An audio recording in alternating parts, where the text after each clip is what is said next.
세례 요한은 예수님께서 태어나시기 전에 3개월 먼저 태어났습니다. 예수님이 공생애를 시작하시기 전에 이미 세례 요한은 하나님의 사역을 시작을 했었죠. 타락한 유대 사회, 그리고 그 썩어버린 그 종교 지도자들을 향해서 아주 신랄한 비판을 했습니다. 회개하라, 천국이 가까웠느니라. 그리고 독사의 자식들아, 거침없이 선포했죠. 그런데 이 선포를 어디서 했느냐가 중요합니다. 세례 요한은 유대 광야에 들어가서 이 말씀을 전했습니다. 세례 요한의 면모는 정말 독특하지요. 맨몸에 이 낙타 가죽을 뒤집었습니다. 이 낙타 가죽에 무슨 단추가 있었겠습니까?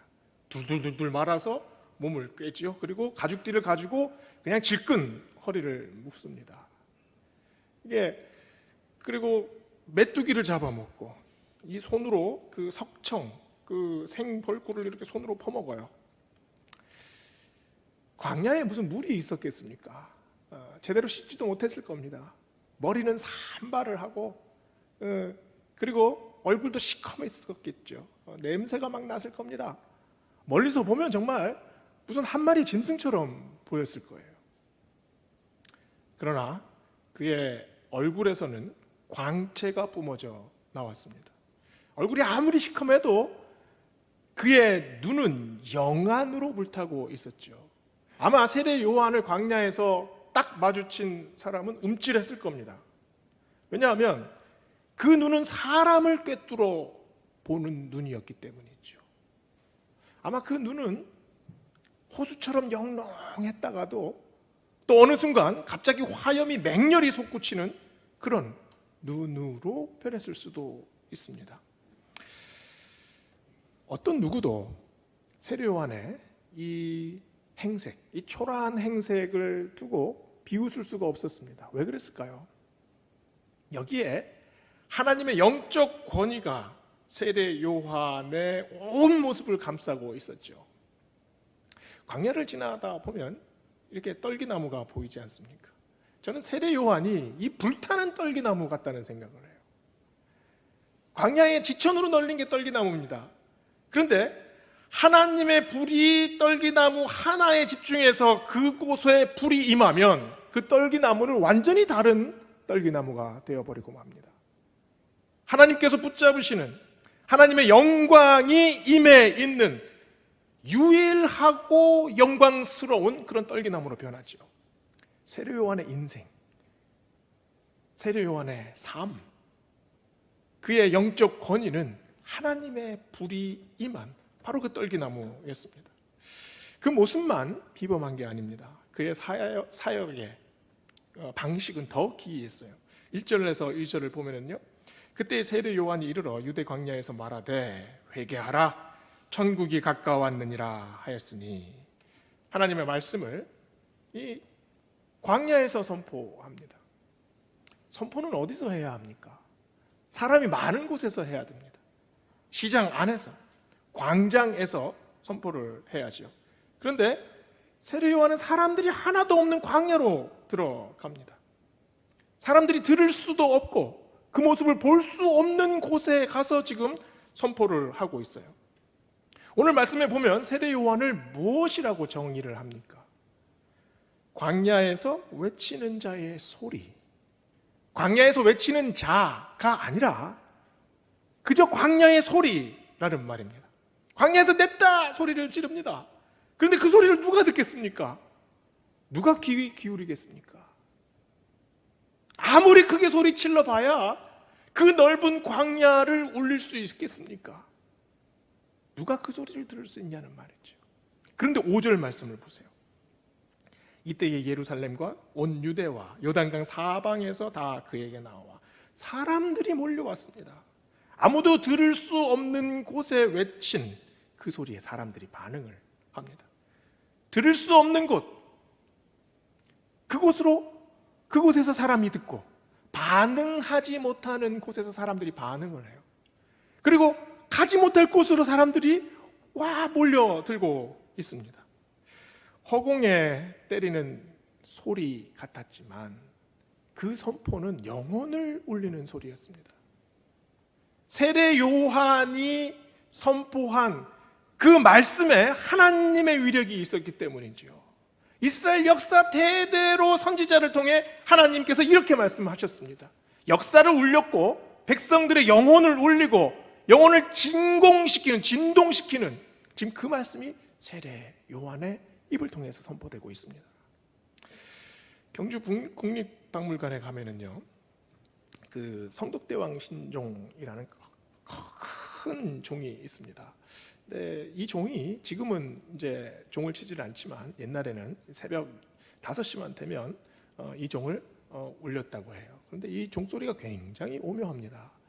땡, 땡. 이 종소리가 울리면은요, 이 소리가 쫙 퍼져나가죠. 그런데 이 경주 시내 외곽만 돼도 이 종소리를 들을 수가 없대요. 그런데 신기하게도 토함산에서는 이 소리가 들린다는 겁니다. 이게 왜 그럴까요? 이거를 맥놀이 현상이라고 합니다. 이 소리는 진동이 있잖아요. 근데 가까이에서는 이 진동폭이 이렇게 좀 잦다가 점점 멀어질수록 이게 소리가 쭉쭉 뻗어 나간다는 거죠. 소리는 보이지 않습니다. 보이지 않지만 이게 파동으로 전해지지 않습니까? 이 파동이 물결을 이뤄요. 그래서 이게 흐름을 만들어내죠. 소리는 공기가 없으면 전달이 되지 않습니다. 그래서 공기가 없는 우주에서는 소리가 들리지 않습니다. 이 소리가 우리에게 무엇을 말해주고 있나요? 소리를 들을 수 있다는 것은 우리가 연결되어 있다는 겁니다. 이 공기로 꽉 차 있는 이 공간 안에 우리가 다 연결되어 있어요. 그 공기는 하나님께서 우리를 위해 만들어 주신 생명의 공기 아닙니까? 우리를 영적 공간 안에 살게 만들어 주셨어요. 하나님께서 우리에게 주신 생명의 공간이지요. 이 생명의 공간에 있을 때 우리는 하나님의 소리가 파도가 되어 물결이 되어 흐름이 되어서 우리에게 들려진다는 것을 우리가 알 수 있습니다. 이스라엘 백성들이 들은 것이 뭔가요? 이 하나님의 소리, 하나님의 심장 소리, 하나님의 맥박 소리, 이 소리를 들은 겁니다. 아무리 광야에서 외쳤지만 그 광야에서 외치는 소리가 입을 통해 귀를 통해 점점 전해져서 온 이스라엘이 들을 수 있는 진동으로 지금 바뀌고 있죠.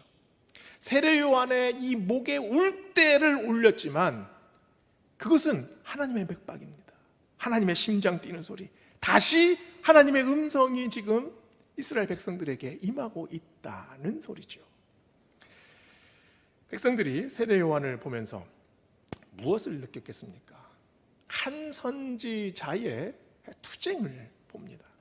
한 선지자가 어떻게 광야에 들어서 연단을 받는지, 그리고 어떻게 자기와 싸워서 이기고 있는지, 이것을 지금 보고 있는 거죠. 돈키호테를 각색한 맨 오브 라만차라는 그 뮤지컬이 있습니다. 여기에서 나오는 그 가사가 참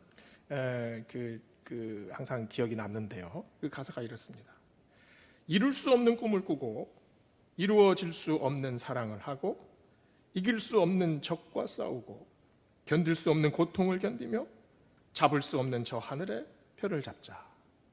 저는 이 가사를 이렇게 볼 때마다 항상 이렇게 가슴이 뛰는 것을 느낍니다. 여기에 열정이 보이지 않습니까? 사람들은 돈키호테를 보고 그 풍차를 향해서 싸우는 그런 미친 노인네라고 비웃었습니다. 그러나 돈키호테의 그 인생에는 열정이 불타고 있습니다.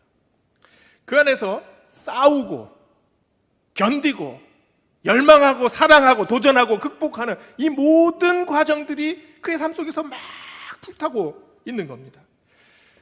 세례 요한의 인생이 신앙의 돈키호테 같습니다. 세례 요한은 제사장의 아들로 태어났습니다. 뭐 하나 부족한 것이 없는 사람이었습니다. 모든 것을 누릴 수 있는 특권이 있었어요. 그러나 모든 것을 다 내려놓고 세례 요한은 지금 광야로 들어갑니다. 적극적으로 고난 속으로 들어가게 되는 거죠. 400년 동안 하나님의 음성이 끊겼습니다. 구약에서 신약으로 넘어오면서 하나님의 음성이 어떤 누구에게도 들려지지 않았습니다. 세례 요한이 한 일이 무엇인가요? 광야에 들어가서 이제 만날 수 없다고 생각한 하나님을 만납니다. 들을 수 없다고 사람들이 말하는 그 음성을 듣습니다. 끊겨진 사랑할 수 없는 관계를, 하나님과의 관계를 다시 회복시키십니다. 그리고 견딜 수 없는 고통을 견뎌 나가죠. 세례 요한이 한 일은 자기가 저 하늘의 별을 잡으려는 것이 아니라 자기가 하나님의 손에 붙들려서 별과 같은 사람으로 변화되어집니다. 광야에서 세례 요한은 이 소리를 외치지만은 않았습니다. 세례 요한은 들었죠. 어두운 밤에서 이 모닥불 앞에서 홀로 있는 세례 요한, 그 모닥불에 불타는 소리를 듣습니다. 바람이 모래를 스치면 모래가 노래를 합니다. 암벽 사이로 바람이 불면 그 사이에서 마치 파이프 오르간이 이렇게 그 오르간 소리가 웅 하고 울리지 않습니까?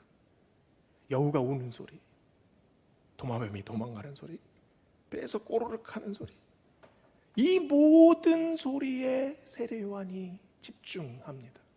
광야는 침묵하지만 그 침묵 속에 들리는 소리가 있죠. 광야는 그래서 신비한 공간으로 변화되어집니다. 세례 요한은 이 공간 안에서 다양한 그 사건들과 이 만남 속에서의 이루어지는 그 소리 속에서 하나님의 음성을 듣기 시작했습니다. 그래서 세례 요한은 소리의 사람입니다. 광야에서 사람들은 소리를 듣지 못합니다. 그러나 하나님께서 세례 요한을 이 광야로 불러주셨어요. 그래서 그곳에서 자신을 대면하게 합니다. 그리고 그곳에서 하나님을 대면하게 하죠. 성경에 나오는 수많은 사람들이 이 광야에서 하나님을 만났습니다. 야곱은 루스 광야에서, 그리고 모세는 미디안 광야에서, 다윗은 엔게디 광야에서, 엘리야는 브엘세바 광야 끝에 로뎀나무 아래에서, 그리고 바울은 아라비아 광야에서, 각자의 인생의 광야에서 하나님을 만났죠. 왜 하나님은 이들을 광야로 인도하셨습니까? 왜냐하면 이 빈들에서 하나님과 소통할 수 있기 때문입니다. 광야는 히브리 말로 미드바르라고 얘기를 합니다. 근데 미라는 말은 이게 장소를 말하는 접두사예요. 그리고 드바르라는 말은 말씀이라는 다바르에서 나왔습니다. 드바르와 다바르가 같은 말이에요. 그럼 광야는 말씀으로부터라는 뜻이죠. 광야는 그냥 허허벌판이 아니라 그곳에 하나님의 말씀이 있습니다.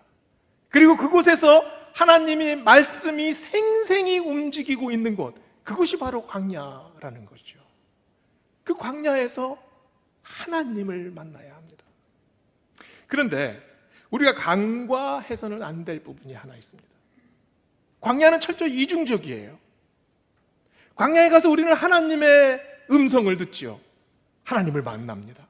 그런데 광야에 나섰을 때마다 하나님을 만나면 얼마나 좋겠어요. 그러나 우리의 인생이 그렇습니까? 하나님의 음성을 듣기 전에 우리 인생의 광야를 통과할 때 고난을 만납니다. 좌절하지요. 너무 힘들기 때문이지요.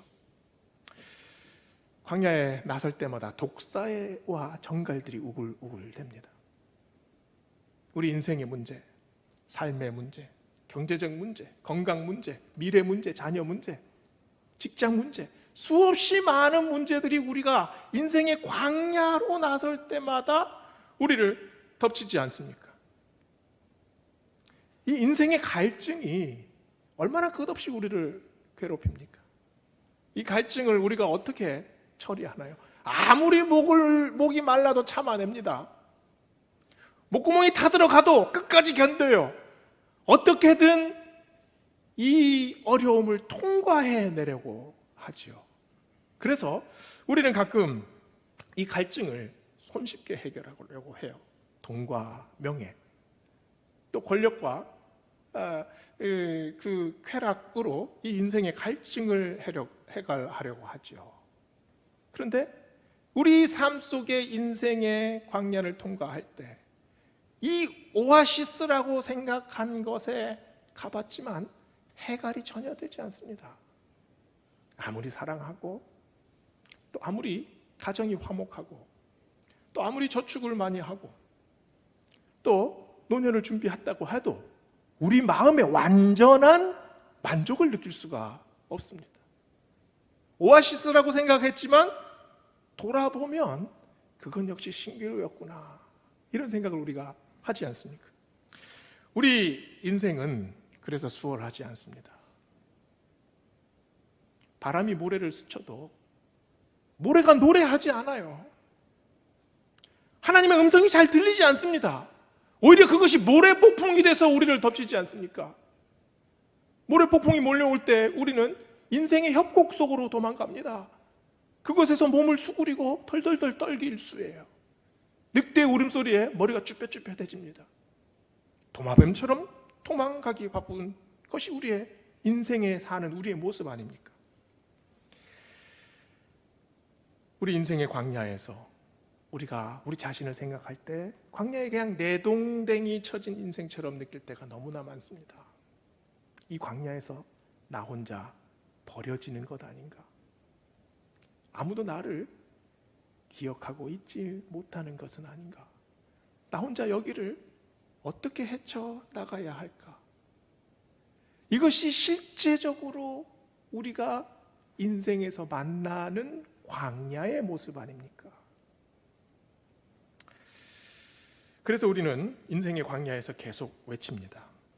나하고 관계된 사람들에게 자꾸 외쳐요. 왜냐하면 이 인생의 광야가 변했으면 좋겠거든요.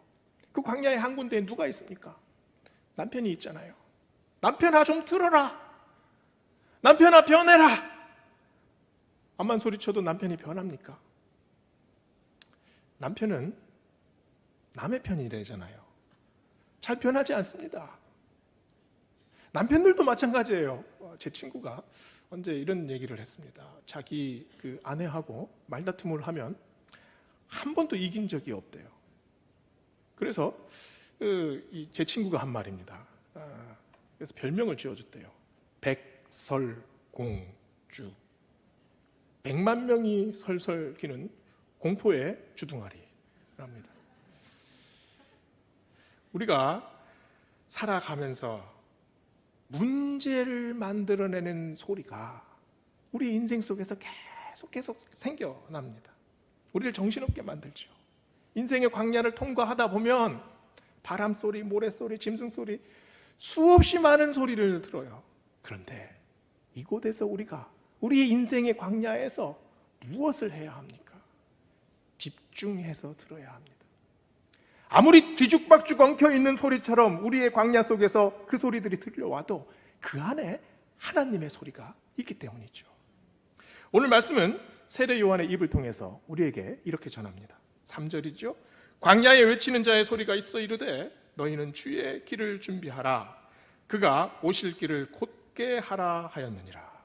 이 말씀은 이사야 40장 3절에서 4절에 나오는 말씀입니다. 3절 말씀은 사막에서 하나님의 대로를 평탄하게 해라 명령문으로 시작을 해요. 그런데 이사야 40장 4절로 넘어가면 이게 명령이 아니라 약속으로 변하여집니다. 골짜기마다 도두어지며 산마다 언덕마다 낮아지며 고르지 아니한 곳이 평탄하게 되며 험한 곳이 평지가 될 것이요. 광야에는 길이 있습니까? 길이 없습니다. 그런데 또 어떤 곳도 길이 될 수가 있는 곳이 광야입니다. 그 말은 방향을 알 수 없다는 거죠. 그곳에서 하나님께서 길을 내주시겠다. 너희 앞에 길이 언덕이고 골짜기일지라도 그것을 평탄하게 만들어 주겠다. 너의 삶의 깊은 골짜기에 내가 은혜로 채워주겠다. 내가 붙들어 주겠다. 이게 이사야에서 전한 하나님의 말씀 아닙니까? 우리가 길을 만들어내는 것이 아니라 하나님께서 직접 그 길을 평탄하게 만들어 주시겠다는 말씀입니다. 얼마나 힘이 되는 말씀입니까? 우리의 광야에서의 오돌오돌 떨던 그 인생을 하나님께서 인도해 주시겠다, 살려주시겠다, 길을 만들어 주시겠다라는 약속의 말씀이에요. 주의 길을 준비하라, 주님이 오실 길을 곧게 하라. 이 말씀은 또한 어떤 말씀입니까? 이 말씀은 다시 광야로 돌아가라라는 말씀입니다. 우리는 광야를 생각할 때 피하려고만 합니다. 우리 앞에 펼쳐진 인생의 광야에서 도망가려고만 해요. 그러나 광야는 돌파해야 하는 곳입니다. 직면해야 하는 곳이지요. 주의 길을 예비하라. 이 말씀이 무슨 말입니까? 예수 그리스도께서 가신 그 길을 너도 걸어가라 라는 말입니다. 네 인생의 십자가의 길로 접어들어라. 독사와 전갈이 우글거리는 그 광야로 가라. 그곳으로 가라. 광야의 적막, 광야의 어둠, 광야의 외로움. 그곳이 엔게디면 엔게디 광야로 들어가라. 그곳이 미디안이면 미디안 광야로 들어가라. 모래 폭풍을 직면해라. 인생의 암벽이 있으면 그 암벽을 넘어서라. 겁이 나죠. 이길 수 없는 적을 만날 것 같습니다. 이루지 못하는 꿈을 꾸는 것 같아요. 그러나 그곳에서 하나님께서 말씀하십니다. 그러나 사막이라도 내가 길을 내어주겠다. 절벽 끝에도 내가 다리를 내어주겠다. 너희가 어디로 가든 무엇을 하든지 내가 그 암흑 속에서 빛을 비춰주겠다. 믿고 앞으로 나아가라. 이것이 이사야의 말씀 아닙니까? 수많은 믿음의 선배들이 광야의 길을 걸었습니다. 그들의 인생의 앞에 놓였던 광야들을 한번 생각해 보세요. 아브라함은 수없는 세월을 기다려야 하는 기다림의 광야를 지나왔습니다. 야곱은 가족을 배반하고 가족 모두를 속이고 도망가는 수치심의 광야를 가로질렀습니다. 엘리야는 모든 것이 지쳐서 모든 것을 내려놓고 모든 것을 포기하는 그런 광야를 경험했죠. 모세는 어떻습니까? 모세는 모든 사람에게서 잊혀진 광야, 자기 존재도 망각해야 하는 그런 40년 미디안의 광야를 경험했습니다. 생계와 목숨이 위협받는 다윗의 광야, 사랑하는 사람을 잃고 어떻게 살아야 할지 못하는 룻의 광야, 버림받아 바람 광야에 홀로 서 있는 그런 하갈의 광야. 인생에 어떤 광야인들 쉬운 광야가 어디 있겠습니까? 그런데 이들은 그들의 광야를 다 통과했습니다. 주의 길을 예비하라.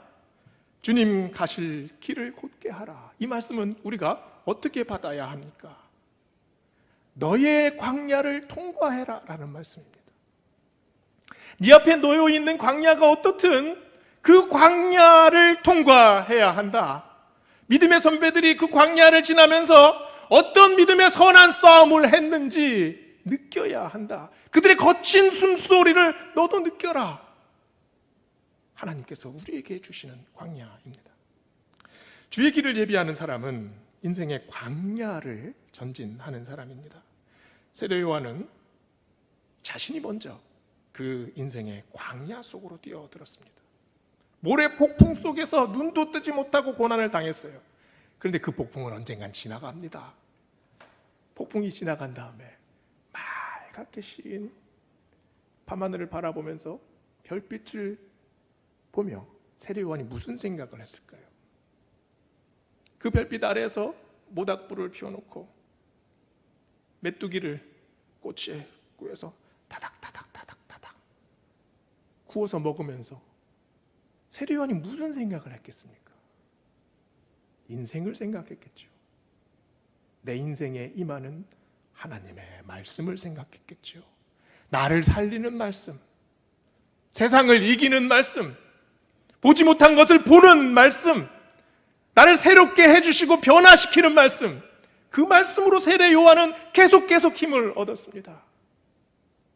이스라엘 백성들이 40년 광야 생활을 마치고 모세가 이스라엘 백성들에게 한 말이 있지요. 신명기 8장 2절에서 3절까지 나오는 말씀입니다. 너로 알지 못하며 내 조상들도 알지 못하던 만나를 너에게 먹이신 것은 사람이 떡으로만 사는 것이 아니요 여호와의 입에서 나오는 모든 말씀으로 사는 줄을 내가 알게 하려 하심이라.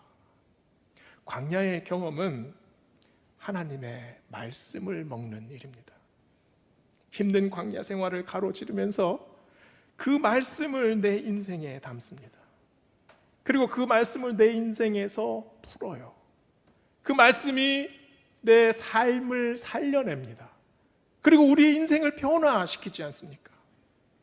주의 대로를 예비하는 사람은 내 인생의 광야를 평탄케 하는 사람입니다. 그래서 세례 요한은 이렇게 선포하죠. 8절에서 9절 말씀입니다. 회개에 합당한 열매를 맺고 속으로 아브라함이 우리 조상이라고 생각하지 말라. 내가 너희에게 이르노니 하나님이 능히 이 돌들로도 아브라함의 자손이 되게 하리라. 주의 대로를 예비하는 일, 인생에서 무슨 거창한 일이 아닙니다. 주님께서 내 마음속으로 들어오는 일, 그게 주의 대로를 예비하는 일입니다. 내 마음을 열고 내 영혼 속에 하나님의 길이 뻗어나가는 것, 그게 주의 대로를 예비하는 길이에요. 그 길에 꿈쩍도 안 하는 거대한 우리의 아집의 산이 있습니다. 이 산이 깨져야 합니다. 이 산이 깎아져야 해요. 이 산이 무너져야 합니다. 내 아픔의 깊은 계곡이 있지 않습니까? 끝을 알 수가 없어요. 슬픔의 끝이 어디인지, 절망의 끝이 어디인지 항상 불평하고 항상 괴로워하고 항상 마음 아파하는 그 계곡이 메워져야 합니다. 하나님의 대로가 우리의 마음속에, 우리의 영혼 속에 쉽게 생겨집니까? 오늘 말씀은 뭐라고 말합니까? 하나님의 대로를 내는 일, 그 일은 회개의 열매를 맺으라는 말씀입니다. 회개의 열매를 맺으라. 그래서 오늘 말씀은 다시 광야로 들어가라는 말씀입니다. 다시 인생의 치열한 생활 속으로, 그 삶 속으로 다시 들어가라. 그곳에서 부딪히고 깨지고 아프고 한숨 쉬는 그 사건의 현장 속으로 들어가서 그곳에서 다시 느껴라. 우리 인생에 얼마나 후회의 광야가 많습니까? 돌아보면 내 인생의 죄악된 광야, 절망하고 미워하고 눈물 흘리고 원통해하고 억울해하고 타락하고 또 도저히 빠져나올 수 없는 수렁에 빠졌던 그 인생의 광야로 다시 돌아가라. 그곳에 내가 길을 만들어 주겠다. 그곳에 내가 빛을 비춰 주겠다. 그곳을 새롭게 만들어 주겠다. 그곳이 아무리 높은 산일지라도, 아무리 깊은 계곡이 뻗어 있을지라도 그곳에 주의 대로를, 하나님의 대로를 내가 만들어 주겠다. 우리가 그 대로를 예비하는 사람입니다. 그 예비함은 어떻게 시작합니까? 회개입니다. 나를 다시 돌아보는 일, 나를 다시 하나님 앞에 열어젖히는 일, 그리고 그 상한 마음 그대로 가져갔을 때 하나님께서 그 길 위에 은혜의 단비를 내려주십니다. 다시 돌아갈 수 있게 하십니다. 다시 살아날 수 있게 하십니다. 오늘 우리에게 세례 요한이 우리의 삶의 광야 한가운데서 외치고 있습니다. 회개하라, 천국이 가까웠느니라.